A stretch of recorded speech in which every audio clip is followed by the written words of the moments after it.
Hello, everyone. This is Claudiu Murgan, the host of the Spiritually Inspired podcast. And my guest today is Canadian, Victoria Loorz. Victoria is a wild church pastor, an eco spiritual director, and co founder of several transformation focused organizations focused on the integration of nature and spirituality. She feels most alive when collaborating with mystery and kindred spirits to create opportunities for people to remember themselves back into intimate, sacred relationship with the rest of the living world. Victoria is co-founder and director of Seminary of the Wild, which is focused on a deep dive year-long eco-ministry certificate program for all those who feel called by earth and spirit to restore the great conversation. She is also the author of the book Church of the Wild: How Nature Invites Us into the Sacred. Victoria, thank you very much for joining me today. Thank you, Claudia. Actually, my son lives probably about an hour from you in Ontario, but I live in Washington in the United States. Oh, sorry, my mistake. I thought that No you live worries. in BC. Yes, my son went to college there, so I feel connected, but not quite a citizen. It's a beautiful state. In fact, I have a friend who lives in Seattle, and he tells me stories about the ancient forests in that Mm. state and Mount Rainier, and again, wonderful, mystical stories about his encounters in those forests. I'd love to hear those stories. There are definitely, you can feel the sacredness of this place. Although the whole point of my work is that all places are sacred, even if they've been damaged and covered up by concrete, it is still a sacred relationship that we can maintain with the rest of the natural world. Yes, I'm of the same vein and thinking. But let's start with how your eco spiritual journey was initiated for you. Well, I kind of used to have a story that began just a few uh, years ago in my adult life, which I can tell. But when I started writing this book, I realized, wow, the connection and the invitation into that deeper relationship with the rest of the natural world started much younger. And um, I remember a place that every place I moved to, we moved a lot when I was growing up. And every place we moved, I would always find a little, like, sort of secret spot for myself. And in particular, I remember when I was in high school, I had a little place that overlooked the canyon. And it was secret. I didn't tell anybody about it. I went there to be and think and sometimes journal, but mostly just to sit there. And I realized now, looking backwards, that that was the beginning of my experience of the easiest way or the most accessible way to connect with the numinous or the sacred or God is immersing myself in the natural world. And then I became a pastor out of seminary, but before I started working in the church, I wrote a piece for evangelical churches that was called "Let the Earth Be Glad," and it was basically saying, it was like a polemic saying, no, this isn't a liberal agenda. This isn't, paganism. This is deeply rooted within the Christian tradition, within the Christian sacred stories, within the Christian spiritual, journey. And it was sent to 50,000 evangelical churches. And that could also be called an initiatory. But then it was after working within the church for several years, I left for 7 years completely.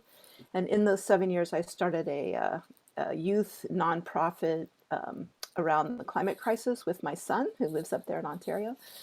And in that time, we started.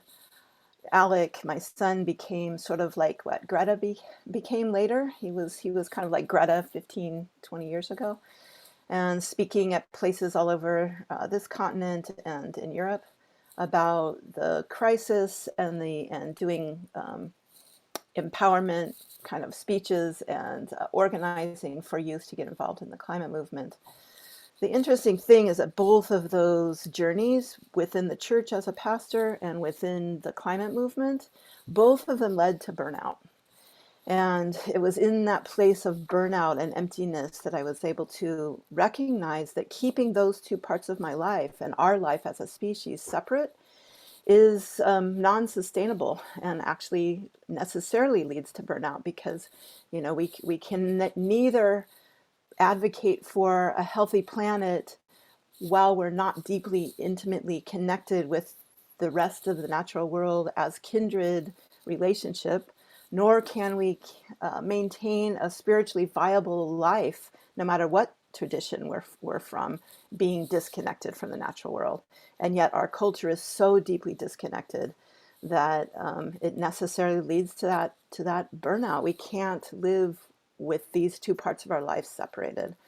So recognizing that is how I began to experiment with and explore and question, why is this so separated, and what can we do to reconnect, which is actually the definition, the etymological definition of the word religion is religios, like a ligament, reconnection.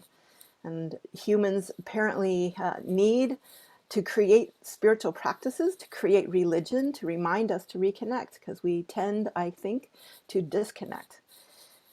Yes, so many things to unpack. And in fact, my two interviews with and recent interviews with Benjamin Castello, the director of New World Together, are based on the climate change and how we live on Earth, and what's next, and the challenges we have as human species. And I was amazed to see how deep the discussion went on two different sessions, and that's why we had to have another interview after the first one, because the discussion was unfinished.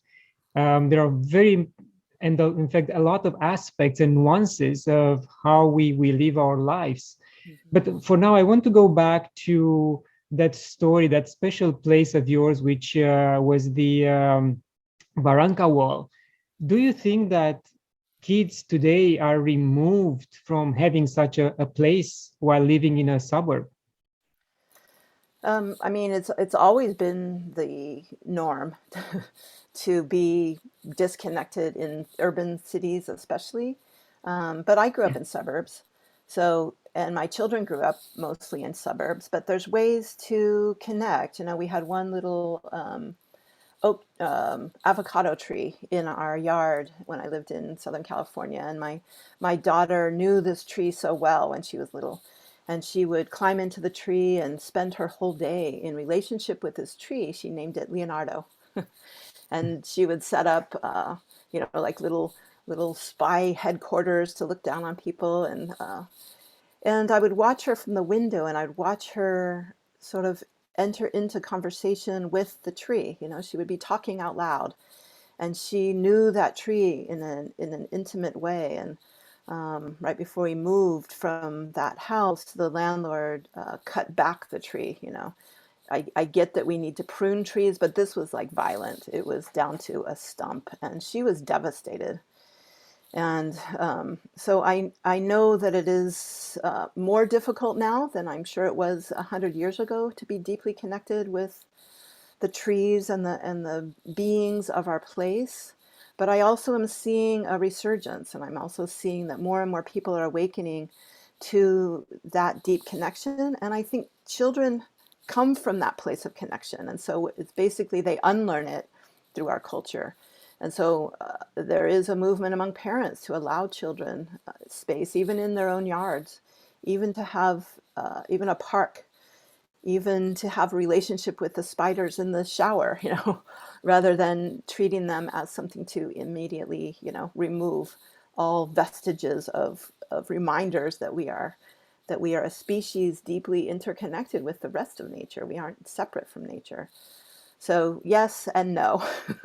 Yes, as Richard Louv and others have pointed out, there's a crisis of disconnection for our children as well. But if we learn to listen to our children and allow their natural curiosity and their natural sense of imagination that is not really fantasy. It's more like a reality, that they know that that deep connection. They come out knowing it. It's up to us adults to encourage that deepening connection. Yes, and I usually give the example of the Avatar movie by James Cameron Mm. in order to show the violence and the disconnect between us and nature. And do you think, based on your experience, that the moviegoers understand the symbolism behind the movie, or they just look at the edutainment or entertainment part of it? Because if they understand the symbolism, they might apply it in their daily life. Yeah, easy. I mean, and it's the same answer. Some people, yes, absolutely understood what that movie was an allegory for the way our life is and the consequences of what has happened. You know, when you cry at that scene with the tree being torn down, that is a scene that happens every day. In fact, for my son, when he went to college up in British Columbia at Quest University, he saw the forest around the university that he had fallen in love with, that he knew intimately. One day after a class, he ran out to his place, and there were armed guards at the trailhead, and he had to watch his forest be deforested and hear the trauma of all of the birds and the creatures rushing to this one little area that was still safe. And literally heard the groaning of these trees and the creatures in this violence. And it's that same kind of violence that's happening all over. In fact, living up in the Pacific Northwest, it's actually a little bit more painful because you can see it. You can see the sort of trees lined up almost like a graveyard in the lumber mill areas, and you can see the areas that are deforested. Whereas when I lived in Los Angeles, it's so covered up by concrete and buildings and parking lots that you can easily forget. And so I think what this movement is an unforgetting, a remembering, which is a remembering ourselves back into that whole that we've never been disconnected from. We've just, our perception has put us, into that place where Carl Sagan talks about this delusion that we have a privileged position within the universe. It's not real. We don't. And we're finding that out with, the pandemic, with the climate crisis that's impacting everybody now. And even with the kind of violence in wars that are happening that are funded by and fueled by, the fossil fuel industry and other consumptive technologies that make a few people very, very rich and make the rest of us sort of dependent on a certain way of living that is destructive. And so it's all so deeply interconnected. I know I got off of your question there, but No, it's it's all fine. I mean, connected, right? yeah, they're connected. And I know I wrote a story once, and I mentioned that every time we cut down a tree, we lose some of humanity's history, because there is Yes. so much knowledge embedded in that tree that we want to Mm, accept or not. yeah. And there are, Very key. several amazing books written about these old forests which are being cut down and turned into lumber. Hmm. I mean, I know other pastors that walk away from the traditional indoor churches the same as you did. They're unsatisfied with, anyway, politics or the way, the church presented certain realities, Right. and maybe even historical discoveries. What determined you to make such a radical move? Yeah, it was a process again. It wasn't one thing, but over over that, beginning with the piece that I researched right out of seminary, where I recognized theologically this is something that's deeply embedded in our own tradition, and this being a deep interconnection with the rest of the natural world as spiritual reality, spiritual and physical reality. And I began to, I worked in that early in my career, kind of tried to bring it in a bit when I was a pastor way back then. and then ended up leaving the church altogether for about 7 years. And in that time is when I started the nonprofit in the climate movement. And then after that, in that place of burnout, I did go back and work in the church as an associate pastor for a while, part-time. And I began to look into my own tradition even more deeply, and recognize that every single spiritual leader within both of the testaments of our sacred stories were drawn into the wilderness at a pivotal time in their history, as well as a pivotal time of their own leadership. And it was something that as a pastor, I used to kind of spiritualize or metaphorize and say, going into a wilderness time or something. And I started to realize, wait a minute, there's something real about this. There's something about the soil and the ferns and the clouds and the insects that are part of this call into wilderness.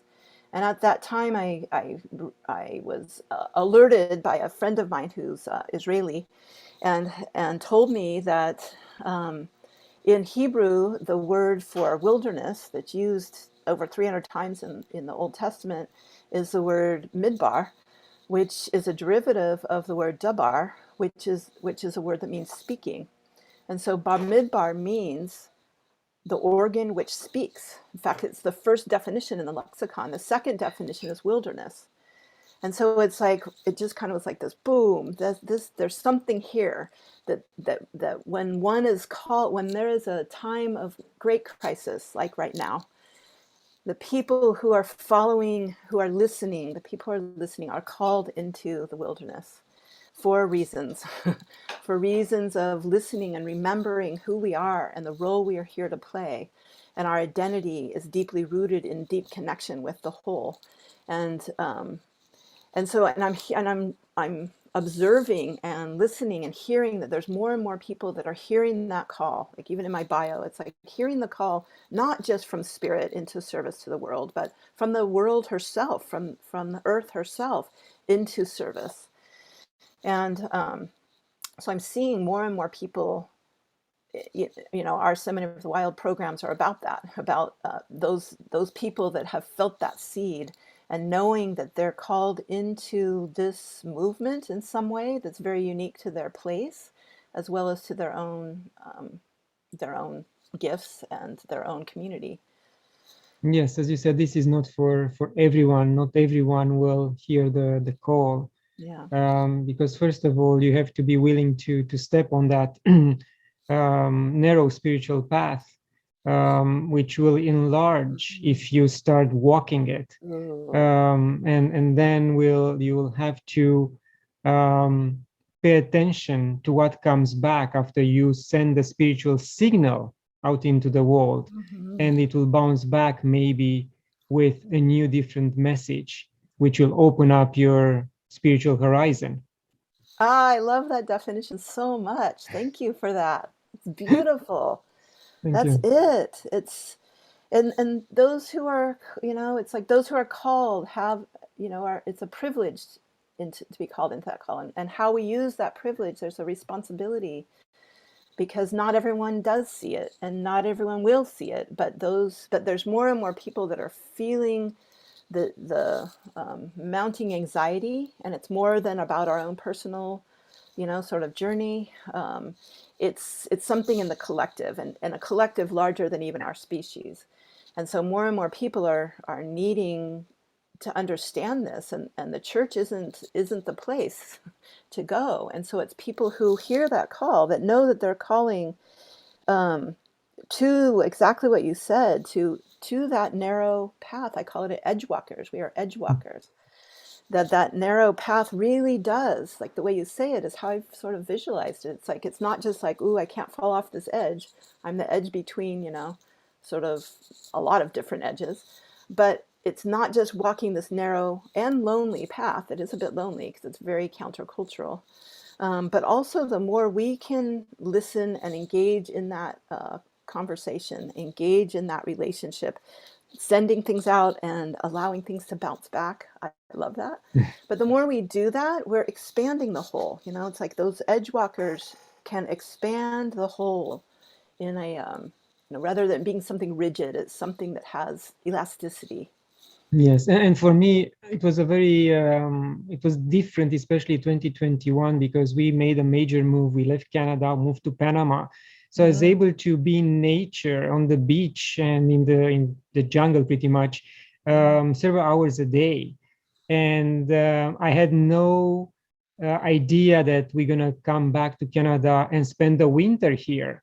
So Mm. coming from 30 All things. degrees to minus 20 or minus 25, Yeah. yeah, it should have kept me indoors. But somehow I have a desire to go out, no matter how much or how many, how less degrees are outside. Like, doesn't matter that the temperature.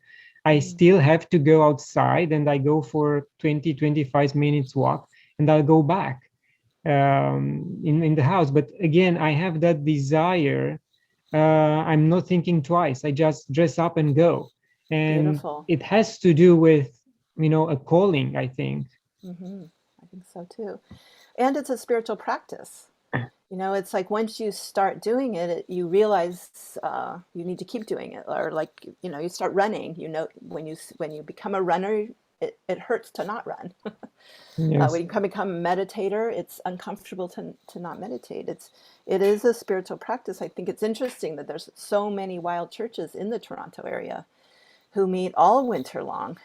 Somebody in the southern United States is like, oh my gosh, it's raining a little today. We can't be outside. But what are the consequences of being this disconnected from our place, being this disconnected from weather, from reality of seasons, having, sort of this delusion of control that we can control our environment, which we can in our houses. We can turn on the heater, we can turn on the air conditioner, we can, not go anywhere. We can choose to stay comfortable, and I think there's a spiritual loss when we buy into that delusion, and coming out of that delusion is it takes a practice, a spiritual practice, like going outside, just walking outside, no matter what, every day. Yes. Victoria, you mentioned the Let the Earth Be Glad brochure or kit you put together. But in your book, you also mentioned that when you send it out, at that time you were working for World Vision, if I'm correct, Right. and there's some conflict of interest because one of the main sponsors was a timber company. How do you think that we can remove this type of conflicts when organizations like World Visions are sponsored by the same culprits who are doing the harm in Yeah. the first place? Talk about this is our whole culture, right? I just heard on this morning Bill McKibben talking about the conflict in Ukraine and Russia, that Russia's economy is fueled by their gas and oil exports, that the United States is unwilling to limit that because it might inconvenience our driving habits. It's like it's gonna be a little uncomfortable. We have that our addiction to comfort is a real problem. And so this isn't just the corporates who are the corporate greed that's at the core of this. It's all of us. We're all in this delusion together, including self. I mean, I have a car, I live in a house, I have a heater going right now. And so how do we live in this discord, internal discord of knowing that what I'm doing, how I'm living, is part of the problem and yet fighting against it? I wish I had a good answer to that. I think it increased awareness, and it takes a lot of courage to really step out and begin to live in a different way. Like, my son moved and married a young woman in Ontario, and they live on some acres, and they've built their little tiny house, and they have their friends with their tiny houses. They're sort of beginning to live in the way we've been talking about for years. People my age are, all of us say that that's how we want to live, but we just keep talking about it. We haven't taken the steps to actually really deeply beyond, getting solar panels or some other consumption kind of technology answer. It's going to take something that feels like a sacrifice just as releasing all privileges that aren't really ours feels like a sacrifice, but it actually isn't. It's restoring our deep connection with the whole in a way that will actually be more life-giving. And I think you said something like this in one of your books, that just it's replacing this false happiness for a true, deep, interconnected joy of living in relationship with other humans as well as the more than humans in a way that is restorative and life enhancing. And I can't even come up with big enough words. But it's a challenge, I don't know your journey, but I suspect maybe some of your decision to move to Panama might have been motivated in that deeper connection. There were different reasons. I won't mention them here. I mentioned them on other smaller videos which I published on my YouTube channel. But the same reason which pushed me out of the country kind of brought me back. But from a different angle, things change in a very short period of time, again, unexpectedly. But I keep my ear to the ground and see what's moving and what the next move would be for the family. But I also tend to go towards a self-sustainable homestead. And we have friends who bought large acreage and build their home. And there are, thoughts about joining them or buying something separate and, grow our own food. Because we know things will change at the societal level, and we have to adapt. At least, for our family, the mindset is there. We haven't moved forward towards this goal. We hope that we were able to do that in Panama, but again, as I said, things changed. But the mindset is there, and I think we are fluid enough to adapt.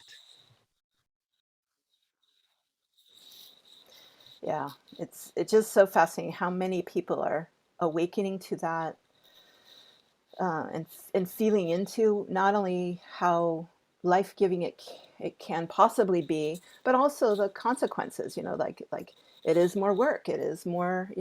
It's going to cost money. It's going to cost, maybe you can't work in your same job. It's like there's going to be a major shift of our whole lifestyle.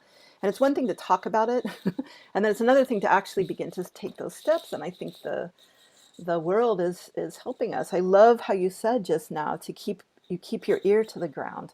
That's a great sort of metaphor, but it's also real. There's something relational about that. That as we keep our communication or our listening and our conversation alive with the more than human others, that we are in this together. I mean, it sounds so kind of woo-woo to actually say it out loud, but it's real. I keep deepening into this reality of like the trees, the birds, all these others have invested interest as well, and have some wisdom that we've been disconnected from.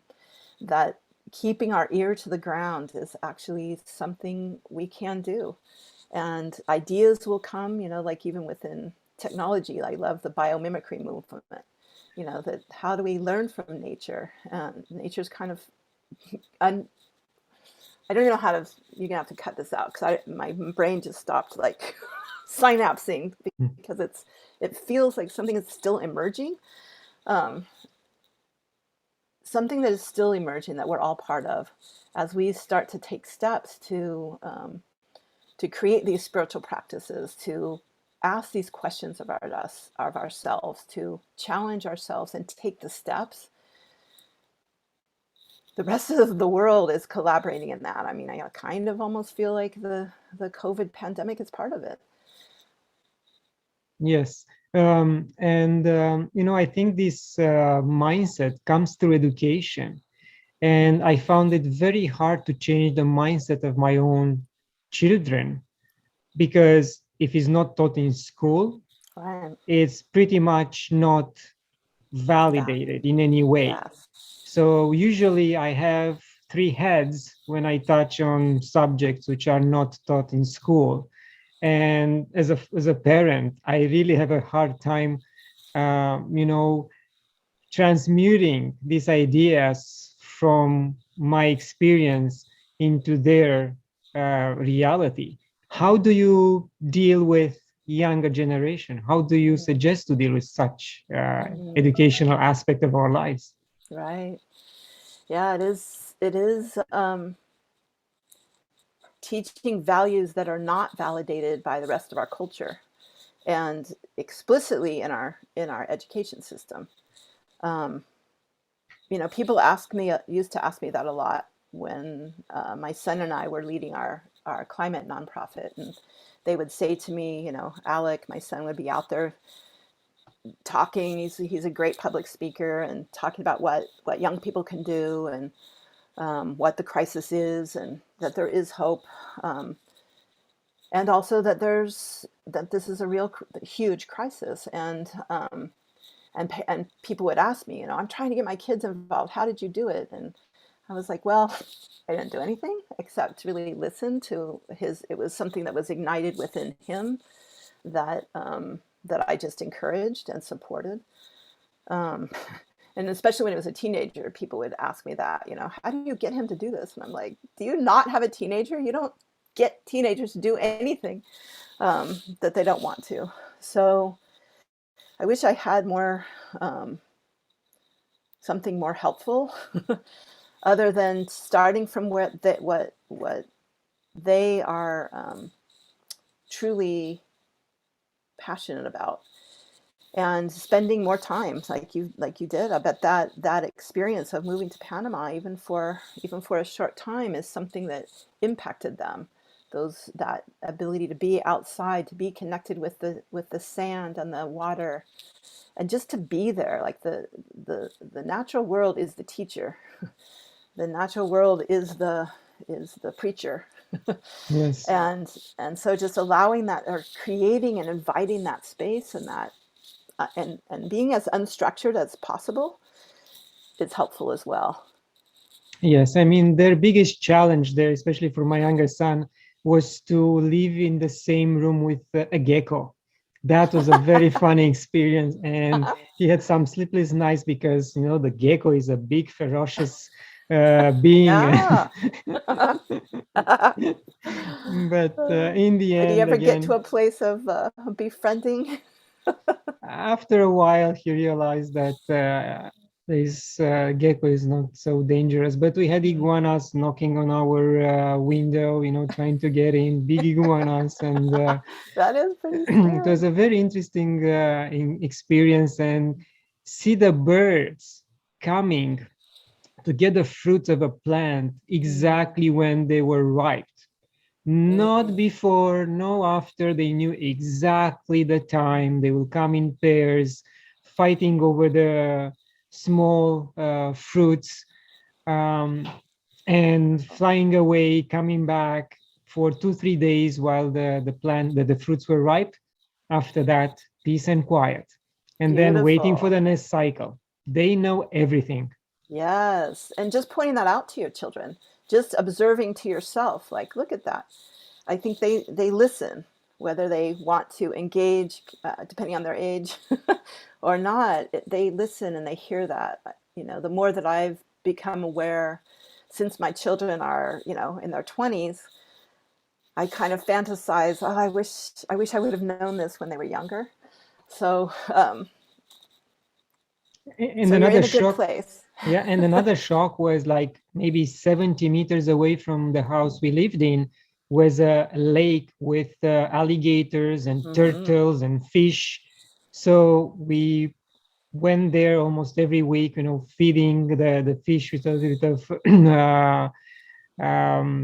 bread, and to see this the wildlife so close to you, like almost Yes. touching them, it was unbelievable. Yes. There's something about that that's so important, even if, so I do believe that even if you live in an urban area, you still can connect with the wild wind and the stars and the dandelions between the cracks. but there's something real about being able to be immersed like that.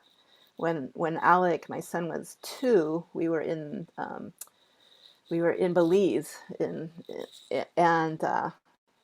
there was all of these little huts that we stayed in that had like kind of like open areas where all the frogs and everybody got in. Um, and there were planks where everybody walked from little, tent to tent because of all the poisonous snakes that were there. And this is 2-year-old that doesn't want to hold my hand anymore. These are slippery because it's the rainforest. It was quite a challenge. But once we saw a boa constrictor in the wild, and it was underneath the plank, so the plank's about 3 feet off the ground. The boa constrictor is so fat and huge that it comes up to the top of the plank, but it was so huge we couldn't see its head. And so we were able to bend down and touch a wild boa constrictor. And, my son was too young to actually remember that, but he actually does remember something. It was like so significant that we were able to touch this gigantic snake in the wild. We didn't feel scared because it was just too big and it's not going to just wrap all around us quickly, but we could have been scared. But in this circumstance, it was such a gift. And to hear all the howler monkeys that sound like dinosaurs, and the millions of whatever those bugs were that were so loud, it was like, I can imagine that's what it's kind of like in Panama, just that primordial kind of sense of another time. Yes, interesting. Victoria, the indigenous did all their, spiritual rituals in nature. How that change over time, and why we needed bigger churches and cathedrals? I think if all of us go back enough generations, we'll find that all of our ancestors were engaged deeply in their spiritual practices, embedded in earth-based practices, because that's what it means to be human. We're part of this whole. It means that's what our spirituality means. I blame, the shortcut that I blame that gradual disconnection. I blame it on empire. There's something in the human species that just wants to dominate and colonize and want more power. And so our spiritual traditions have been caught up in that. And I can speak to my own tradition in Christianity. It was very intentional and very gradual. And once Christianity became a state religion in around the 4th century, it became not just colluded with the state and the empire, but became sort of like a weapon of mass destruction of the empire. That using religion to control the masses is just one of the tactics of violent, powerful men. And so it's been distorted. It's been distorted over the centuries. And, like Roman architecture, early Roman architecture, even the houses were built so that the windows were all faced inside a little controlled courtyard. And so all of the windows faced only inside. The nature was a very controlled garden. And there were no windows facing the outside. And so the churches took on this kind of architecture, where if there were windows at all, they'd be covered by stained glass, still could be controlled by the church, the stories. And so what that says, if not explicitly, definitely implicitly, is what is holy is inside here. What is outside there is wild and scary and not controllable, and therefore, not acceptable and not sacred. And so that's why this movement of wild churches, it is a really important part to not be inside of a building, to be creating, recreating, and remembering spiritual practices that reconnect us to the sacred that is in all things. And, in the Christian tradition, there's a understanding, at least, that Christ is in all things. And nothing has been made except with that relationship, that Christ relationship. And yet we don't act like that's real. So it's not doing some crazy new age, pagan thing, although pagan is just a word that means those people out there in the countryside who are too connected with the earth, that empire created this severance. But it's actually these spiritual practices that reconnect us. We need to do dramatic things, like not be inside of a building, like go for a walk when it's 20 below zero, like choose to spend time and sit at the lake's edge and just be there without agenda, without thinking about how we're going to use this tree, but how we are in relationship with this tree. Yes. And I'd like to go a little bit deeper on one of your statements. You said that your personal spirituality is rooted in Christ tradition and not Christianity. Why? I mean, I think they could be sort of the same. They're just, some words are worth keeping and redefining. Some words are sort of too distorted to try. So for me, for some people, the word Christ is too distorted for them to try to reclaim it. Um, for me, the word Christ or the word church, putting together with the word wild, kind of redefines it right there. But for me, the word Christ is something much bigger than the last name of Jesus. It's a really ancient word that a lot of people have written books over the last few decades in particular, but about that this sort of emergent Christ, or the cosmic Christ that Matthew Fox wrote about, or Richard Rohr's book from I think 2021, the Universal Christ.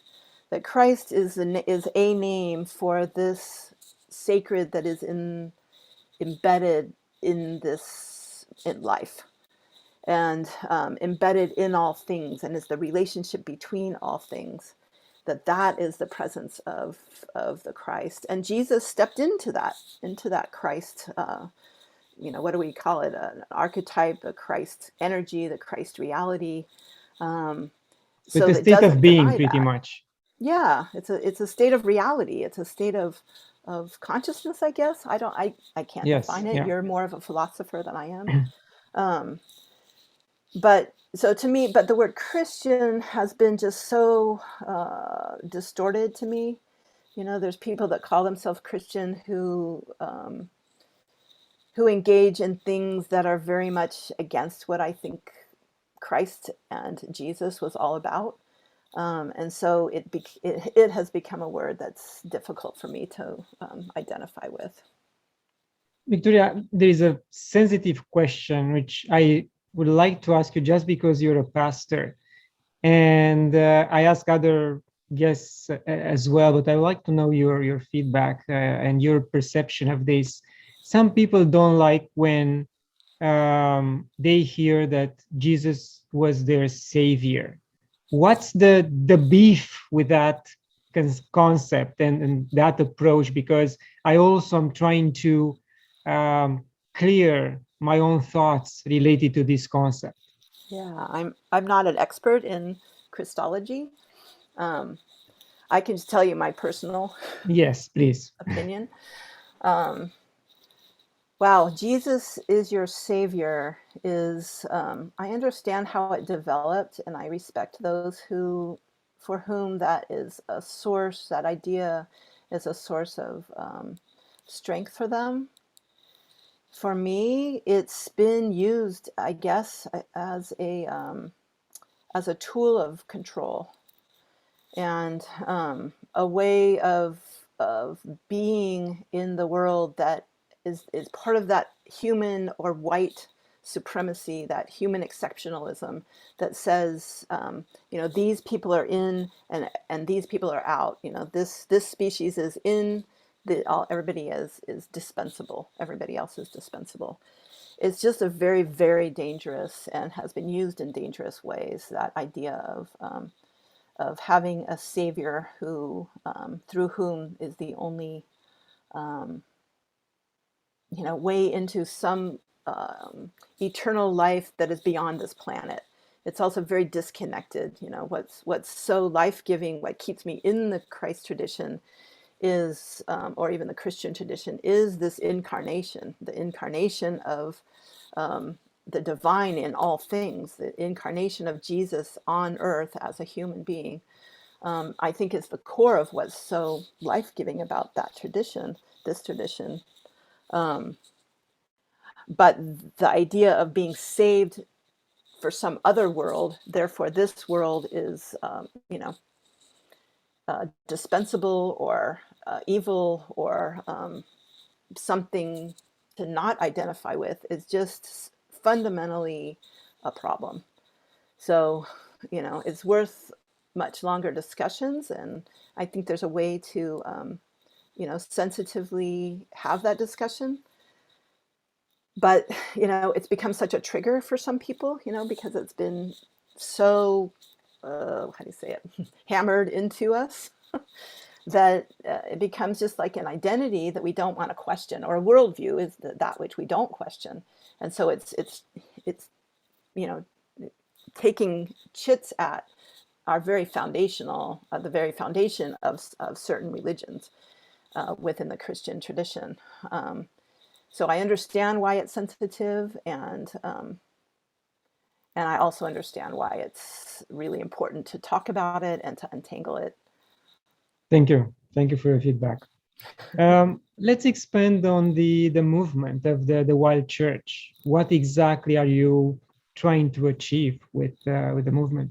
Yeah, I think exactly that. It's a worldview shifting, it's a new narrative. It's a new way of being in relationship, in kindred relationship with the natural world. So spiritual practices need to be developed, so that we can practice it. Just as you're wandering in Panama was a practice that now you're continuing, and it's changed your relationship in ways. It's that same thing. So during the pandemic, we were contacted by indoor churches who couldn't meet indoors anymore, and they wanted to learn from the wild church movement. How can we do services outdoors? But what they wanted is, how do you get the what do you call it, the sound system outside? How do we bring the benches outside? It's like, no, this is doing regular church outside. It's dismantling some of the those things, like the walls themselves, that keep us disconnected. And it's creating new spiritual practices. And what I thought was really interesting is, when I first started Church of the Wild in 2015, I had heard of forest churches in England, but I searched to find anybody else on this continent that was doing anything, and I couldn't find anybody.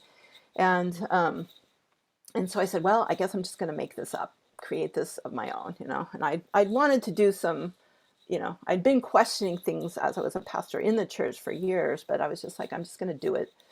And so we created a sort of an order of service, if you will, that began with us gathering in a circle outside, having a bit of an orientation of, a story or a poem or a prayer or something, a song.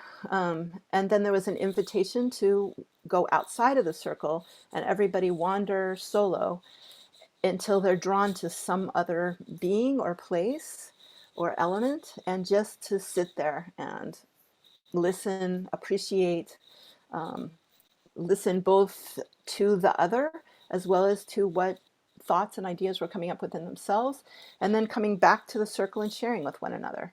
So it was kind of dismantling even the thing of, like, the pastor being the only one talking and everybody's listening. Like, that's not a conversation.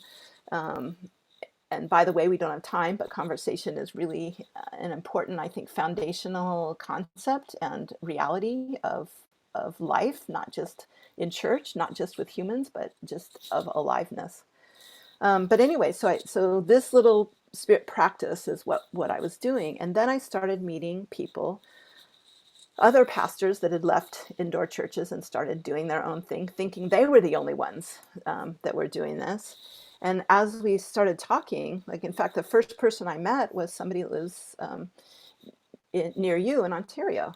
And as we talked about it, we realized over the months that we were doing almost exactly the same thing. And we had very different influences, very different ways that we had come to this idea. And so as we kept meeting others who had, and at first it was mostly pastors who were leaving indoor churches to start this.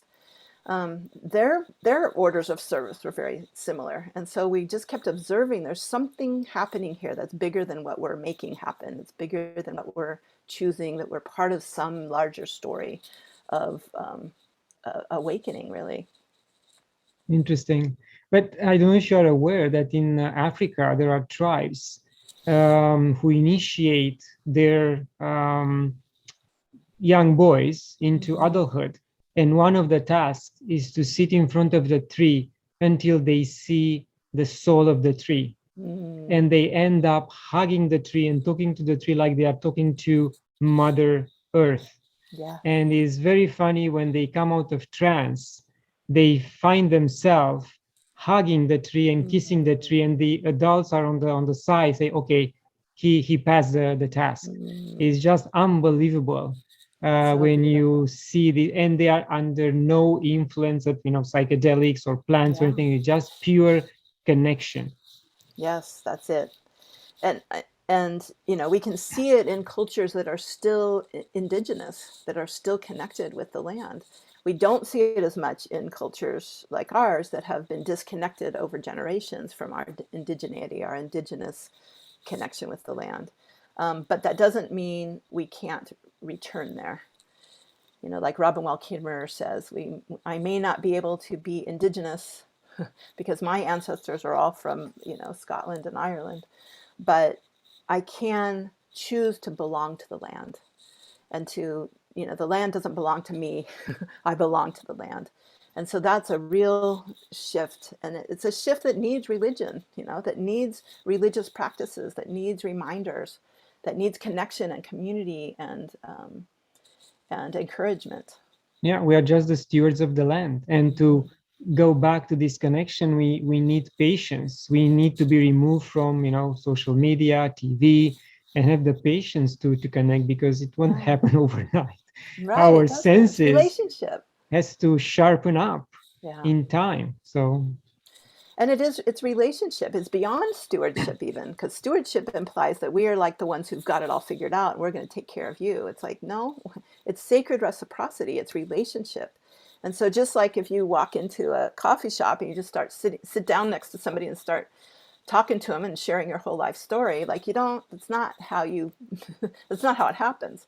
It's little by little. It's little acts of kindness. It's little listening. It's little, drawing deeper and deeper and deeper until we are like those young boys in those cultures in Africa, until we are hugging the tree, until we are hugging one another, until we are in actual kindred relationship with one another.